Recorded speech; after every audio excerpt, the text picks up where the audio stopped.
हमारे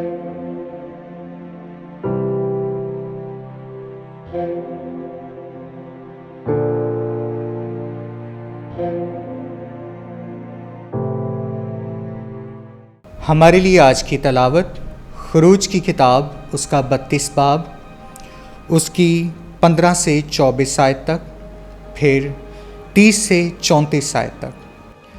तब मूसा फिरा और पहाड़ से उतरा और शहादत की 2 लोहें उसके हाथ में थीं। दोनों लोहें इस तरफ और उस तरफ अपनी दोनों जानिब लिखी हुई थीं, और दोनों लोहें खुदा की बनाई हुई थीं, और उन पर की लिखाई जो थी वो खुदा की लिखाई उनकी दोनों तरफ खुदी थी। और यीशु ने लोगों के शोर करने की आवाज़ सुनी तो मूसा से कहा कि खैमागाह में लड़ाई की आवाज़ है। तो उसने कहा कि ये फतह का शोर नहीं और ना शिकस्त का है, बल्कि मैं गाने की आवाज़ सुनता हूँ। जब वो खैमागाह के नज़दीक पहुँचा तो बछड़ा और नाच देखा, और मूसा का गुस्सा भड़का। तो उसने अपने हाथों से दोनों लोहें फेंक दी और उन्हें पहाड़ के नीचे तोड़ डाला।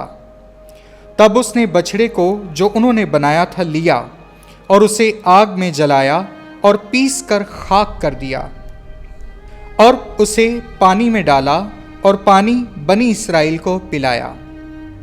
और मूसा ने हारून से कहा कि इन लोगों ने तेरे साथ क्या किया कि तूने उन्हें ऐसा बड़ा गुनाह करने दिया।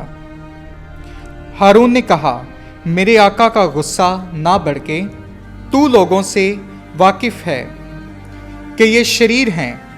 तो उन्होंने मुझसे कहा कि हमारे लिए माबूद बना जो हमारे आगे चलें, क्योंकि ये मर्द मूसा जो हमें मुल्क मिस्र से निकाल लाया, हम नहीं जानते कि उसे क्या हुआ।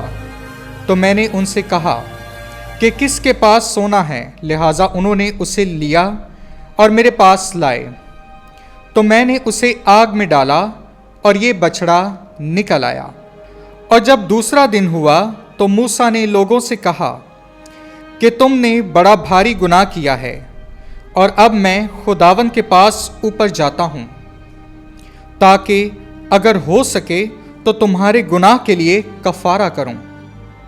और मूसा खुदावन के पास लौट गया और कहा, ऐ खुदावन, लोगों ने भारी गुनाह किया है कि अपने लिए सोने के माबूद बनाए, और अब ये गुनाह उन्हें माफ़ कर, वरना मुझे अपनी किताब से जो तूने लिखी है मिटा दे।